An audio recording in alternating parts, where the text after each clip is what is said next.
రాష్ట్ర శాసనసభ 7 బిల్లులను ఆమోదించింది. ఎన్టీఆర్ ఆరోగ్య వర్సిటీ సవరణ బిల్లు 2024ను శాసనసభ ఆమోదించింది.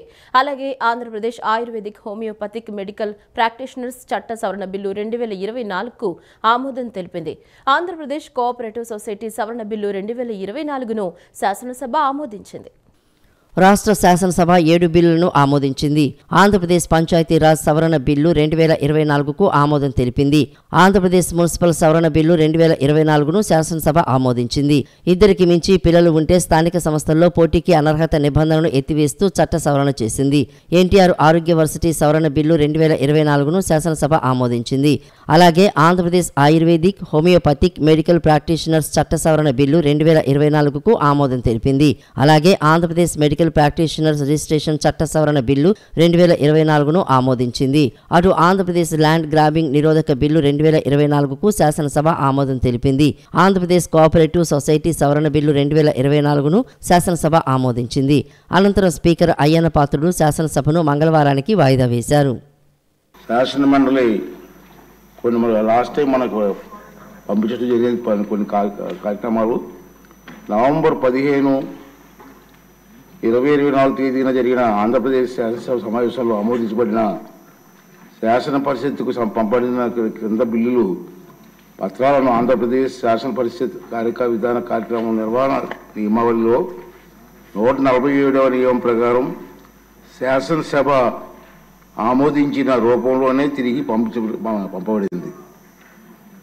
ఆంధ్రప్రదేశ్ శాసన పరిషత్ సదరు బిల్లులు 18, 11, 20, 24 తేదీలు ఎలాంటి సవరణ లేకుండా ఆమోదించిందని కూడా తెలియజేస్తున్నాను. ఆంధ్రప్రదేశ్ ప్రభుత్వ ఉద్యోగుల పదవీ విరమణ వయసు క్రమబద్ధీకరణ సవరణ బిల్లు 2024, రెండవది ఆంధ్రప్రదేశ్ విద్యుత్ సుంకం 2వ సవరణ బిల్లు 2024, మూడవది ఆంధ్రప్రదేశ్ ద్రవ్య వినియోగ తాత్కాలిక బడ్జెట్ నెంబర్ 2 బిల్లు. ఈ బిల్లన్నీ కూడా మనం పంపించే విధంగా ఏ సవరణ లేకుండా శాసన మండలిలో ఆమోదించడం జరిగిందని చెప్పి సూపర్ 6 పథకాలకు బడ్జెట్లో నిధులు కేటాయించిన వైఎస్ఆర్సీపీ దుష్ప్రచారం చేస్తోందని ఆర్థిక శాఖ మంత్రి పయ్యావుల కేశవ్ మండిపడ్డారు. గత 5 ఏళ్ల దేశంలో ఎక్కడా లేని విధంగా ఆర్థిక విధ్వంసం, అరాచకత్వం జరిగిందన్న పయ్యావుల కేశవ్ అకౌంట్లను, రాష్ట్ర ఆర్థిక పరిస్థితిని కూడా గత ప్రభుత్వం చూపలేదన్నారు. గత 5 ఏళ్ల నుంచి పేరుకుపోయిన బకాయిలే 1,35,000 కోట్లు ఉన్నాయని మంత్రి ఆరోపించారు. బడ్జెట్లో కేటాయింపులను నిరసిస్తూ వైఎస్ఆర్సీపీ సభ్యులు వాకౌట్ చేయడంపై శాసనమండలిలో విపక్ష నేత బొత్స ఆరోపణలను ఆర్థిక శాఖ మంత్రి పయ్యావుల కేశవ్ తిప్పికొట్టారు. సూపర్ 6 పథకాలకు బడ్జెట్లో నిధులు కేటాయించినా వైఎస్ఆర్సీపీ దుష్ప్రచారం చేస్తోందని తెలిపారు. తల్లికి వందనం పథకం కోసం బడ్జెట్లో 6,484.75 కోట్లు కేటాయింపులు చేశామన్న మంత్రి BC, EBC, social, tribal, minority, Christian welfare కింద కేటాయింపులు చేశామన్నారు. అధికారంలోకి రాగానే మెగా డిఎస్సీపై సీఎం చంద్రబాబు తొలి సంతకం పెట్టారని, ల్యాండ్ టైటిలింగ్ యాక్ట్ రద్దు, పింఛన్ సొమ్ము 4,000కు పెంపు, అన్నా క్యాంటీన్లు అమలు చేస్తున్నట్లు ప్రకటించారు. ప్రభుత్వం వచ్చాక పంచాయతీలకు 1,450 కోట్లు, మున్సిపాలిటీలకు 300 కోట్లు నిధులు ఇచ్చామన్నారు. గత ప్రభుత్వం పెండింగ్లో పెట్టిన 1,670 కోట్లు ధాన్యం బకాయిలను చెల్లించినట్లు మంత్రి తెలిపారు. ధాన్యం సేకరించిన 48 గంటల్లోనే రైతులకు చెల్లింపులు చేస్తున్నామని, గత ప్రభుత్వంలో కాంట్రాక్టులకు బకాయిలు పెట్టిన 1,200 కోట్లు విడుదల చేసినట్లు తెలిపారు. గత ప్రభుత్వం 15వ తేదీ వరకు వేతనాలు ఇవ్వగా తాము 1వ తేదీన ఉద్యోగులకు వేతనాలు ఇస్తున్నట్లు తెలిపారు. రాష్ట్రానికి భారీగా పెట్టుబడులు తెచ్చేందుకు చంద్రబాబు తీవ్రంగా కృషి చేస్తున్నారన్న మంత్రి కేంద్ర ప్రభుత్వం నుంచి రాష్ట్రానికి పెద్ద ఎత్తున సాయం అందుతోందన్నారు. పేదలకు పట్టణాల్లో 2 సెంట్లు, గ్రామాల్లో 3 సెంట్లు స్థలం ఇచ్చేందుకు నిధులు కేటాయించామని, సూపర్ 6 పథకాలను ఒకదాని తర్వాత మరొకటి అమలు చేస్తున్నట్లు తెలిపారు. రాష్ట్ర ప్రజానీకం కోసం, ఈ మండలి రికార్డు కోసం కూడా మనం చెప్పాల్సినటువంటి అవసరం ఉంది అధ్యక్ష. ఎందుకంటే అధ్యక్ష, ఇంతమంది సభ్యులు మాట్లాడిన తర్వాత వీళ్ళు ఒకే ఒక అంశాన్ని చెప్పి నేను చివరిలో చెప్దాం అనుకున్నా. వీళ్ళు తల్లికి వందనం మీద కేటాయింపులు లేవు అంటూ మాట్లాడారు అధ్యక్ష. 6,484.75 కోట్ల రూపాయలని బడ్జెట్లో కేటాయించాం అధ్యక్ష. ఏ హెడ్స్ కింద కేటాయించామో కూడా చెప్తాను అధ్యక్ష. బ్యాక్వర్డ్ క్లాసెస్ వెల్ఫేర్ కింద, ఎకనామికల్లీ వీకర్ సెక్షన్ వెల్ఫేర్ కింద, సోషల్ వెల్ఫేర్ కింద, ట్రైబల్ వెల్ఫేర్ కింద, మైనారిటీస్ వెల్ఫేర్ కింద, క్రిస్టియన్ వెల్ఫేర్ కింద, ఈ పద్ధతుల కింద ఈ తల్లికి వందనం పథకానికి కేటాయింపులు చేశాం అధ్యక్ష. పోనీ ఇదేమన్నా కొత్త విధానం అధ్యక్ష? గతంలో గత ప్రభుత్వం ఏం చేసింది అధ్యక్ష, ఇవే పద్ధతుల కింద ఆ రోజు వాళ్ళు 5,900 కోట్లు కేటాయించారు అధ్యక్ష. మీకు సభ ముందు పెడుతున్నా అధ్యక్ష. కానీ ఈ కేటాయింపులతోనే ఆ పథకం నడవదు కదా అధ్యక్ష. ప్రభుత్వం రీఅప్రాపరేషన్ ఎక్కడి నుంచి ఎట్లా చేసుకోవాలి అనేటువంటి ఆలోచన చేసుకుని నడుపుతుంది అధ్యక్ష. జగనన్న కాలనీలో పూర్తి స్థాయి విచారణ చేపట్టాలని అసెంబ్లీ స్పీకర్ అయ్యన్న పాత్రుడు కోరారు. అధికారుల నివేదికలకు వాస్తవ పరిస్థితులకు చాలా తేడా ఉందని అన్నారు. తప్పుడు నివేదికలు ఇచ్చిన అధికారులపై చర్యలు తీసుకోవాలని స్పీకర్ ఆదేశించారు. ఒక అధికారిపై చర్యలు చేపడితే మిగిలిన అధికారులు ఇలా చేయరని, అధికారులు ఇలాంటి పద్ధతులు వెంటనే మానుకోవాలని హెచ్చరించారు. జగనన్న కాలనీలో డిపార్ట్మెంట్ విజిలెన్స్ విచారణ కొనసాగుతుందని మంత్రి పార్థసారథి స్పష్టం చేశారు. జగనన్న కాలనీలో పూర్తిస్థాయి విచారణ చేపట్టాలని కోరారు అసెంబ్లీ స్పీకర్ అయ్యన్న పాత్రుడు. అధికారుల నివేదికలకు వాస్తవ పరిస్థితులకు చాలా తేడా ఉందని అన్నారు. తప్పుడు నివేదికలు ఇచ్చిన అధికారులపై చర్యలు తీసుకోవాలని స్పీకర్ సూచించారు. ఒక అధికారిపై చర్యలు చేపడితే మిగిలిన అధికారులు ఇలా చేయరని, అధికారులు ఇలాంటి పద్ధతులు వెంటనే మానుకోవాలని AP assembly speaker Ayyanna Patrudu హెచ్చరించారు. అసెంబ్లీ సమావేశాల 6వ రోజైన నిన్న ప్రశ్నోత్తరాల కార్యక్రమంలో జగనన్న కాలనీ అక్రమాలపై సభ్యులు అడిగిన ప్రశ్నలకు మంత్రి కొలుసు పార్థసారథి సమాధానమిచ్చారు. ఈ సందర్భంగా జోక్యం చేసుకున్న స్పీకర్ అధికారులపై చర్యలు తీసుకోవాలని ఆదేశించారు. జగనన్న హౌసింగ్ ఇళ్లలో పూర్తి విచారణ చేయాలని సీఎం చంద్రబాబు ఇప్పటికే ఆదేశించారని మంత్రి కొలుసు పార్థసారథి తెలిపారు. జగనన్న కాలనీలో డిపార్ట్మెంట్ విజిలెన్స్ విచారణ కొనసాగుతోందని చెప్పారు. అవసరమైతే సభ్యులు సూచనలు ఇస్తే కాంట్రాక్టర్లను మార్చేందుకు సిద్ధంగా ఉన్నామని పేర్కొన్నారు. గత ప్రభుత్వం చేసిన ఏ మంచి కార్యక్రమం దాంట్లో ఏదైనా తప్పులొప్పులు ఉంటే సర్దిద్దుకోవచ్చేమో, కానీ ఒక మంచి కార్యక్రమాన్ని ఎగ్గొట్టే హక్కు నెక్స్ట్ వచ్చే గవర్నమెంట్కి ఉండదు అధ్యక్ష. కానీ అప్రజాస్వామికంగా అన్యాయంగా కేవలం తెలుగుదేశం పార్టీలో పేదవాళ్ళకి ఇచ్చారు అని చెప్పే ఉద్దేశంతో వాళ్ళ బిల్లులు నిర్దాక్షిణ్యంగా వాళ్ళన్నీ కూడా ముఖం మీద చెప్పేశారు అధ్యక్ష. మీకు చంద్రబాబు నాయుడు గారు ఇచ్చారు, మేము డబ్బులు ఇవ్వం అధ్యక్ష. ఇక్కడ చంద్రబాబు నాయుడు గారు ఇచ్చినా కానీ అది గవర్నమెంట్ ఆఫ్ ఆంధ్రప్రదేశ్ ఇచ్చింది అధ్యక్ష. దాన్ని కొనసాగించాల్సింది పూర్తిగా ఎగ్గొట్టారు అధ్యక్ష. కాబట్టి ఇప్పుడు ముఖ్యమంత్రి గారు చంద్రబాబు నాయుడు గారు అనౌన్స్ చేశారు, 2014-2019 మధ్యలో ఎవరైతే ఇల్లు కట్టుకుని అన్యాయం అయిపోయారో వైఎస్ఆర్ కాంగ్రెస్ ప్రభుత్వం మూలంగా వాళ్ళందరికీ కూడా వాళ్ళ ఇళ్ల స్టేజ్ని బట్టి పేమెంట్ ఇస్తామని చెప్పారు అధ్యక్ష. వాళ్ళందరికీ కూడా మేము పేమెంట్ ఇస్తాము. ఇప్పటికే సర్వే మొదలుపెట్టారు అధ్యక్ష. ఎందుకంటే 5-6 సంవత్సరాలు 7-8 సంవత్సరాల క్రితం జరిగిన నిర్మాణాలు కాబట్టి కొంచెం ఇన్ఫర్మేషన్ కోసం వాస్తవిక ఆధారాల కోసం సర్వే మొదలుపెట్టాము. అది పూర్తి కాగానే తప్పుకోకుండా ఇస్తాం అధ్యక్ష. వస్త్రలత వ్యాపారులతో ఎమ్మెల్యే సుజనా చౌదరి భేటీ అయ్యారు. వారం రోజుల్లో వస్త్రలతకు సంబంధించిన సమస్య పరిష్కారానికి కృషి చేస్తానని హామీ ఇచ్చారు. కాంప్లెక్స్ పటిష్టత కూడా సరిగ్గా లేదు కాబట్టి దాని పునర్నిర్మాణం అంశంపై ఉన్నతాధికారులతో చర్చించి నిర్ణయం తీసుకుంటామన్నారు. వస్త్రలత వ్యాపారులతో ఎమ్మెల్యే సుజనా చౌదరి భేటీ అయ్యారు. అధికారులతో కలిసి వ్యాపారుల సమస్యలను సమీక్షించారు.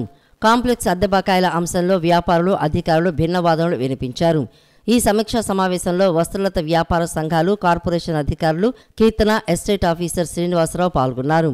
చందాలు, దందాలు లేకుండా స్వేచ్ఛగా వ్యాపారాలు చేస్తున్నామని ఎమ్మెల్యే సుజనా చౌదరికి వ్యాపారులు తెలిపారు. వారం రోజుల్లో వస్త్రలతకు సంబంధించిన సమస్య పరిష్కారానికి కృషి చేస్తానని హామీ ఇచ్చారు. అద్దెల బకాయిల విషయంలో వ్యాపారులు, అధికారుల మధ్య ప్రతిశ్రమణ ఉందని, వస్త్రలతకు సంబంధించిన సమస్యలను వ్యాపారులు తన దృష్టికి తీసుకువచ్చారని తెలిపారు. కాంప్లెక్స్ పటిష్టత కూడా సరిగ్గా లేదు కాబట్టి దాని పునర్నిర్మాణం అంశంపై ఉన్నతాధికారులతో చర్చించి నిర్ణయం తీసుకుంటామన్నారు. వ్యాపారులకు ప్రత్యామ్నాయ ఏర్పాట్లు చేసి కాంప్లెక్స్ను నిర్మించాలని సూచించారు.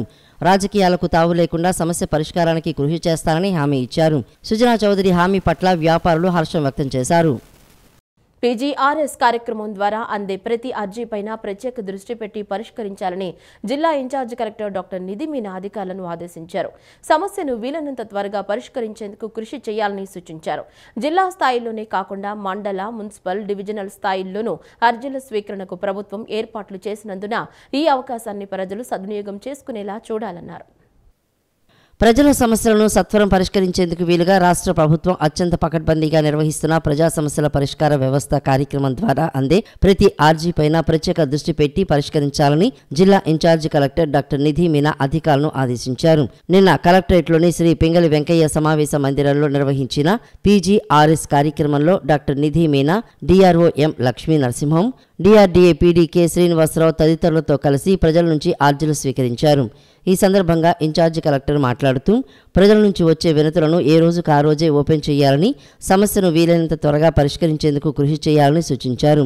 జిల్లా స్థాయిలోనే కాకుండా మండల, మున్సిపల్, డివిజన్ స్థాయిలోనూ ఆర్జీల స్వీకరణకు ప్రభుత్వం ఏర్పాట్లు చేసినందున ఈ అవకాశాన్ని ప్రజలు సద్వినియోగం చేసుకునేలా చూడాలన్నారు.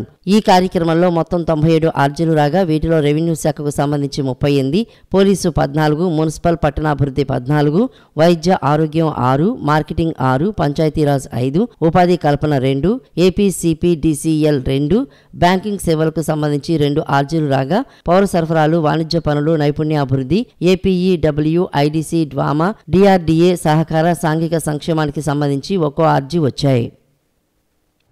ఉచిత గ్యాస్ సిలిండర్ పథకాన్ని చూసి ప్రతిపక్ష నేతలు ఓర్చుకోలేకపోతున్నారని మంత్రి నాదెండ్ల మనోహర్ అన్నారు.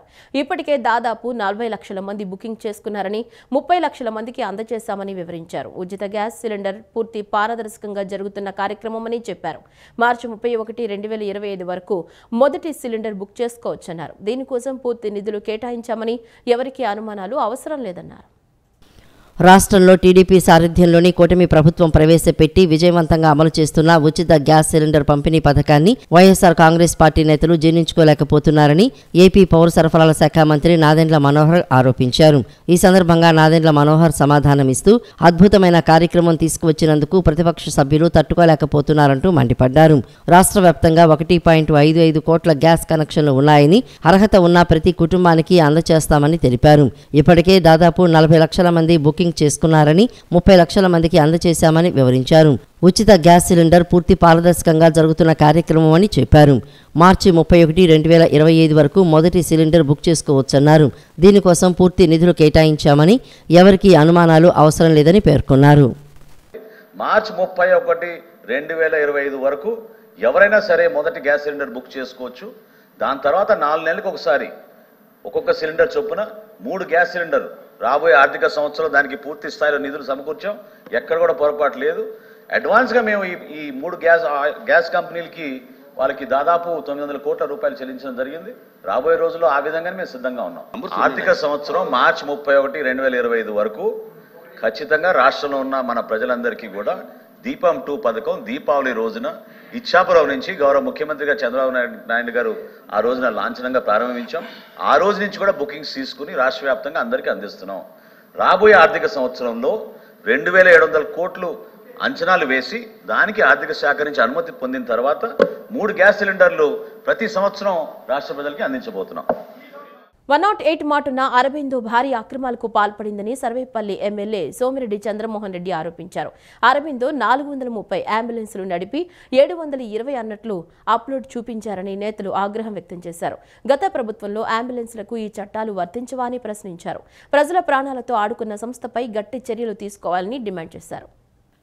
108 మాటున అరబిందో భారీ అక్రమాలకు పాల్పడిందని సర్వేపల్లి ఎమ్మెల్యే సోమిరెడ్డి చంద్రమోహన్ రెడ్డి అసెంబ్లీలో ఆధారాలు బయటపెట్టారు.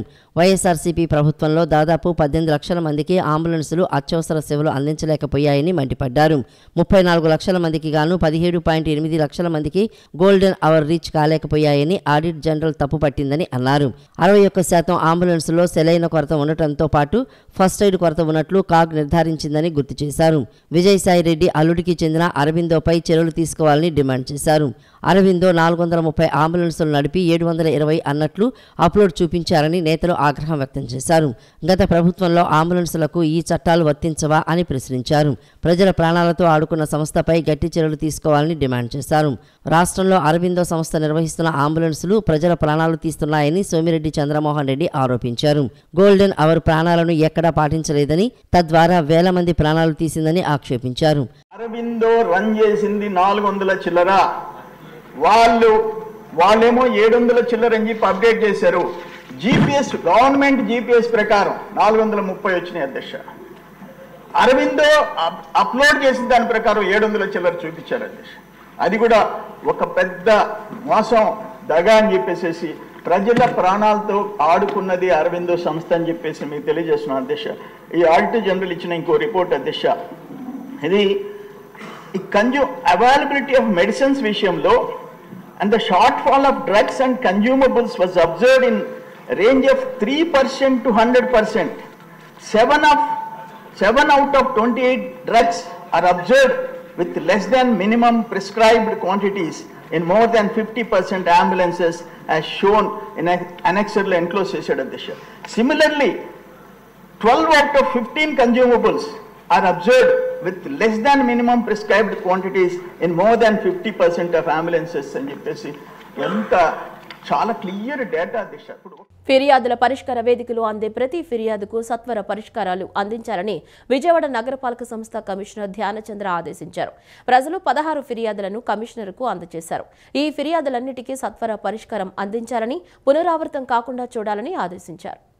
ఫిర్యాదుల పరిష్కార వేదికలో అందే ప్రతి ఫిర్యాదుకు సత్వర పరిష్కారాలు అందించాలని విజయవాడ నగరపాలక సంస్థ కమిషనర్ ధ్యానచంద్ర అన్నారు.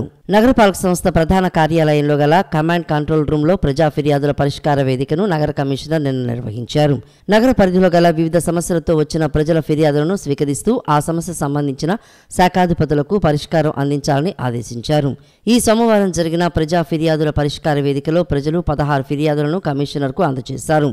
ఈ ఫిర్యాదులన్నింటికీ సత్వర పరిష్కారం అందించాలని, పునరావృతం అవ్వకుండా చూసుకోవాలని, శాఖాధిపతులు ఫిర్యాదులను దగ్గరుండి పరిష్కరించాలని కమిషనర్ అధికారులను ఆదేశించారు. కష్టాల్లో ఉండి తీవ్రమైన చింతకు లోనైన వారిని బయటకు తీసుకొచ్చి సంతోషంగా జీవించే విధంగా తీర్చిదిద్దేందుకు ఆర్ట్ ఆఫ్ లివింగ్ హ్యాపీ సెంటర్ను ప్రారంభించామని స్వామి నిర్మలానంద తెలిపారు. క్షణం తీరిక లేకుండా గడుపుతూ తీవ్రమైన పని ఒత్తిడికి గురైన వారికి ఆర్ట్ ఆఫ్ లివింగ్ హ్యాపీనెస్ సెంటర్లు చక్కగా ఉపయోగపడతాయని స్పష్టం చేశారు. నగరంలోని tickle road Shyamnagar welfare association ఆధ్వర్యంలో ఏర్పాటు చేసిన ఆర్ట్ ఆఫ్ లివింగ్ హ్యాపీనెస్ సెంటర్ను స్వామీజీ శ్యామలానంద లాంఛనంగా ప్రారంభించారు. ఈ కార్యక్రమానికి ముఖ్య అతిథులుగా Dandu Srinivasaraju, Dandu Durga Shakthamma, T Satyanandam, ex apex member Chennupati Usharani, Shyamnagar colony association ప్రధాన కార్యదర్శి కెవి శ్రీనివాసరావు, పలువురు కాలనీ వాసులు పాల్గొన్నారు. నేటి ఆధునిక ప్రపంచంలో మనిషి ఉరుకులు పరుగుల జీవితానికి అలవాటు పడి తీవ్రమైన మానసిక ఒత్తిడికి గురవుతున్నారని తెలిపారు. మనిషి నుంచి మానసిక ఒత్తిడిని దూరం చేసేందుకు హ్యాపీనెస్ సెంటర్ ఏర్పాటు చేశామని తెలిపారు. ఎవరైనా చింతకు లోనైతే, బాధకి కష్టానికి లోనైతే, ఆ బాధల నుంచి, చింతల నుంచి, కష్టాల నుంచి బయటికి తీసుకొచ్చే సెంటర్స్ లేవు. అందుకనే వారి నిర్దేశం ప్రకారం హ్యాపీనెస్ సెంటర్స్, రెస్టారెంట్స్ ఎలా ఉన్నాయో, హాస్పిటల్స్ ఎలా ఉన్నాయో అలాగే సంతోషంగా చింతల్ని, దుఃఖాన్ని, కష్టాలని వీడనాడి సంతోషంగా, ఆనందంగా జీవించడానికి హ్యాపీనెస్ సెంటర్స్ ఏర్పరచాలని చెప్పారు. ఒక 20-50 మంది కలిసి ఒక చోట సత్సంగం చేసుకోవటము, యోగా సాధన చేయటము, సేవా కార్యక్రమాలు కలిసి చేయటం. శ్రీనివాసరాజు మాట్లాడుతూ ప్రతి ఒక్కరూ ఆరోగ్యంగా, ఆనందంగా జీవించాలనే ఉద్దేశంతో హ్యాపీనెస్ సెంటర్ను ఏర్పాటు చేశామని తెలియజేశారు. ఆస్తులున్నాయి, అంతస్తులున్నాయి, పదవులున్నాయి, బట్ ఎవరికి ఆరోగ్యం లేదు, ఆనందం లేదు, మనశ్శాంతి లేదు, తృప్తి లేదు. సో గురువుగారి కోరిక ఏంటంటే ఈ సమాజంలో, ప్రపంచంలో ప్రతి ఒక్కరూ ఆరోగ్యంగా, ఆనందంగా ఉండాలి, మనశ్శాంతితో జీవించాలి. ఎలా బ్యూటీ పార్లర్స్, జిమ్ సెంటర్స్ ఉన్నాయో అలా హ్యాపీనెస్ సెంటర్ స్టార్ట్ చేయాలని వారి సంకల్పం. సో వారి సంకల్పానికి అనుగుణంగా మొట్టమొదటి హ్యాపీనెస్ సెంటర్ మనం విజయవాడలో రీస్టార్ట్ చేస్తున్నాం. ఈ రకంగా ప్రతి చోట కూడా ఏర్పాటు చేసి సుదర్శన క్రియ, ధ్యానం, యోగా సాధన ద్వారా మానసిక ఒత్తిడి నుంచి ఉపశమనం పొందాలనే ఉద్దేశంతో ఏర్పాటు చేసిన హ్యాపీనెస్ సెంటర్లు మహిళలకు చక్కగా ఉపయోగపడతాయని చెన్నుపాటి ఉషారాణి చెప్పారు. అందరూ కూడా ఏదైతే రోజు వాళ్ళు చేసే పనులు ఎంతో కష్టపడి ఇంట్లోనూ బయట వాళ్ళు ఉద్యోగాలు చేసి వచ్చిన తర్వాత వాళ్ళకి కొద్దిగా స్ట్రెస్ ఫీల్ అయ్యి కనీసం వాళ్ళ ఆరోగ్యాలు పాడైపోతున్న నేపథ్యంలో అందరికి కూడా ఇప్పుడు గురూజీ గారు కానీ ఎవరైనా సరే యోగా సాధన ద్వారా ఆరోగ్యంగా ఉండాలనే ఉద్దేశంతో ఒక మెడిటేషన్ అనేది కూడా చాలా అవసరం. కాబట్టి హ్యాపీనెస్ సెంటర్ ఇక్కడ పెడుతున్నారు. మేము చాలా సంతోషంగా ఫీల్ అవుతున్నాము. ఎందుకంటే ఇక్కడ ఎంతోమంది లేడీస్ మార్నింగ్ పొద్దున్నే దూరం వెళ్ళి ఎక్కడికో వెళ్ళి నేర్చుకోవాలని చాలా కష్టంగా ఉందని అని చెప్తున్నారు. వీళ్ళ కోసం ఇక్కడ ఏరియాలో ఏర్పాటు చేసింది. అదే రకంగా ఇక్కడ హ్యాపీనెస్ సెంటర్లో వాళ్ళు ఏదైతే సాధకులు వచ్చి ఇక్కడ వీళ్ళందరికీ నేర్పిస్తున్నారో మెడిటేషన్ దగ్గర నుంచి, యోగా దగ్గర నుంచి వాళ్ళందరికీ ప్రత్యేకంగా ధన్యవాదాలు. ప్రజలందరూ సంతోషంగా ఉండాలని ప్రతినిత్యం ప్రబోధిస్తున్న ఆర్ట్ లివింగ్ వ్యవస్థాపకులు, ప్రముఖ గురుదేవులు రవిశంకర్ స్ఫూర్తితో శ్యామనగర్ అసోసియేషన్ ఆధ్వర్యంలో హ్యాపీనెస్ సెంటర్ను ఏర్పాటు చేశామని అసోసియేషన్ ప్రధాన కార్యదర్శి కెవి శ్రీనివాసరావు తెలియజేశారు. ఈ ప్రపంచంలో ఉన్న ప్రతి వారి ముఖంలో చిరునవ్వు చూడటమే నా యొక్క గోలు అని చెప్పారు. అది నాకు చాలా బాగా నచ్చింది. అదే గురూజీ గారు ఏమన్నారంటే ఈ యొక్క ప్రపంచంలో ప్రతి ఒక్క చోట హ్యాపీనెస్ సెంటర్ అనేది ఉంటే ప్రతి వారు కూడా చాలా ఆనందంగా ఉంటారు.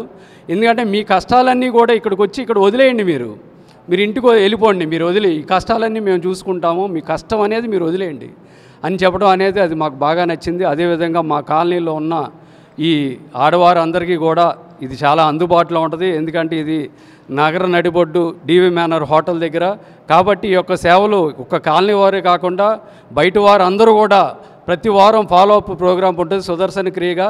ఇది అందరూ వినియోగించుకొని అందరూ ఆరోగ్యంగా ఆనందంగా ఉండాలన్న ఒక ఈరోజు చాలా సుదినం. శ్యామ్నగర్కి ప్రత్యేకమైన ఉత్సాహవంతమైన అసోసియేషన్ పేరుంది. మరలా మా కార్పొరేటర్ గారి కృషి వలన కానీ ఉత్సాహం వలన కానీ మా అందరికీ మళ్ళీ ద్విగుణీకృతమైన ఉత్సాహం ఇచ్చేయడానికి వారు చేస్తున్న సేవలకు అభినందన చేస్తూ మార్చి 2025లో జరగబోవు కృష్ణా గుంటూరు పట్టభద్రుల ఎమ్మెల్సీ ఎన్నికల్లో ప్రచారంలో భాగంగా తనకి 2 జిల్లాల్లో అపూర్వ స్పందన లభించిందని పట్టభద్రులు స్వతంత్ర అభ్యర్థి లగడపాటి వేణుగోపాల్ వెల్లడించారు. పట్టభద్రులు ఎమ్మెల్సీ ఓటు నమోదు విషయంలో కొన్ని చోట్ల సచివాలయం సిబ్బంది గందరగోళాన్ని సృష్టిస్తున్నారని, ఎన్నికల కమిషన్ జోక్యం చేసుకుని ఈ సమస్యను పరిష్కరించాలని డిమాండ్ చేశారు. నగరంలోని సాయిబాబా గుడి road RTC colony winner college నందు కృష్ణా గుంటూరు పట్టభద్రుల స్వతంత్ర అభ్యర్థి లగడపాటి వేణుగోపాల్ విలేకరుల సమావేశాన్ని నిర్వహించారు.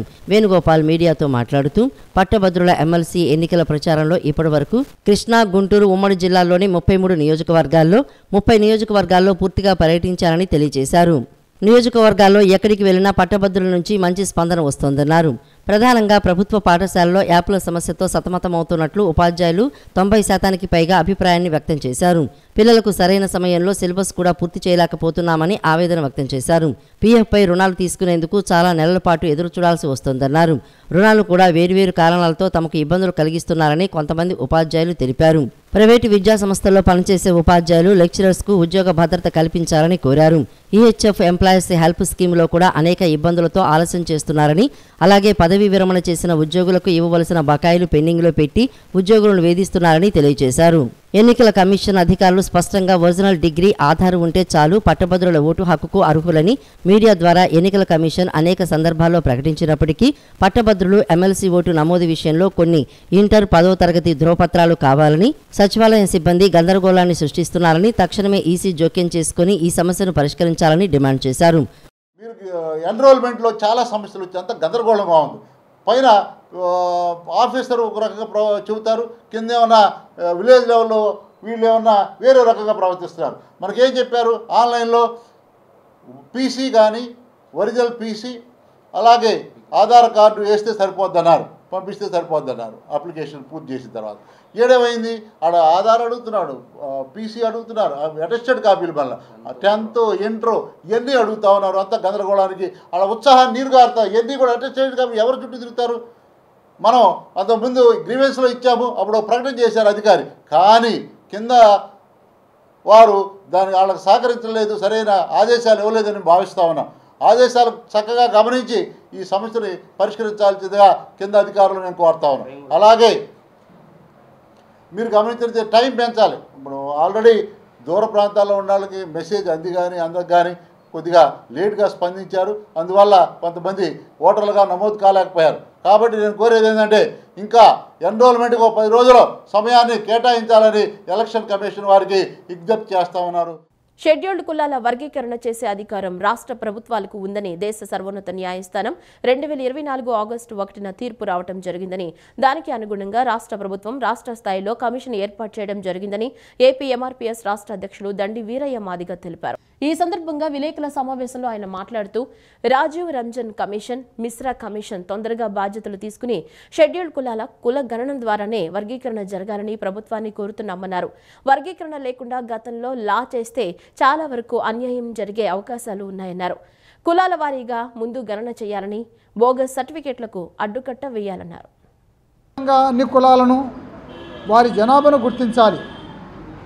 అందుకోసం అన్ని సచివాలయాల్లో కుల గణాంకాల సేకరణ నమోదు కేంద్రంగా పెట్టి సెల్ఫ్ డిక్లరేషన్ ఒక 3 తరాల నుంచి వాళ్ళు నిజంగా షెడ్యూల్ కులాల జాబితాలో వాళ్ళు ఉన్నారా, మధ్యలో వచ్చి జాయిన్ అయినారా, ఏ ప్రభుత్వం ద్వారా వాళ్ళు వచ్చారో వాటన్ని వివరాలు కూడా తీయాల్సిన అవసరం ఉంది. ఇప్పుడు జాతీయ కమిషన్ దగ్గర కేవలం రాష్ట్రపతి ఆమోదించిన గజెట్లో 59 కులాలు మాత్రమే ఉన్నాయి. కానీ మన రాష్ట్రంలో ఇప్పుడు అది 62 దాకా చేరింది. ప్రభుత్వాలు ఎన్నికల్లో మాటలు ఇచ్చినట్టుగా ఆ హామీల మేరకు కూడా కేంద్ర ప్రభుత్వం అనుమతి లేకుండానే మరి వీళ్ళే నమోదు చేయడం జరిగింది. కొన్ని కులాలను పూర్తిగా దాన్ని రద్దు చేయాలని చెప్పి మేము డిమాండ్ చేస్తున్నాం. ఇబ్రహీంపట్నంలో అఘోరి హల్చల్ చేసింది. మంగళగిరిలో కనిపించిన అఘోరి డిప్యూటీ సీఎం పవన్ కళ్యాణ్ను కలవాలని పట్టుబట్టి రోడ్డుపై బైఠాయించింది. ఆపై ఇబ్రహీంపట్నం వద్ద కారు నుంచి బయటకు రాకుండా కారులని పూజలు చేసింది. కారు నుంచి బయటకు రావాలని పోలీసులు సూచించినా పట్టించుకోలేదు.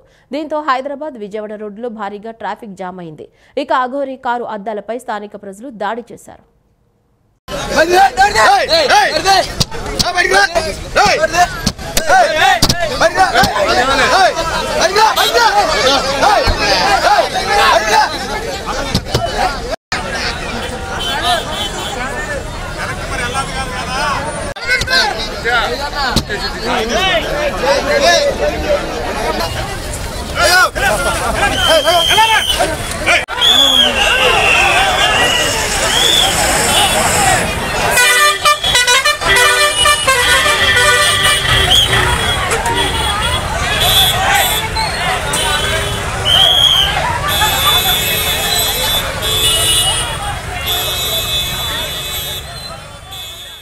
ఈ వార్తలు ఇంతటితో సమాప్తం. నమస్కారం.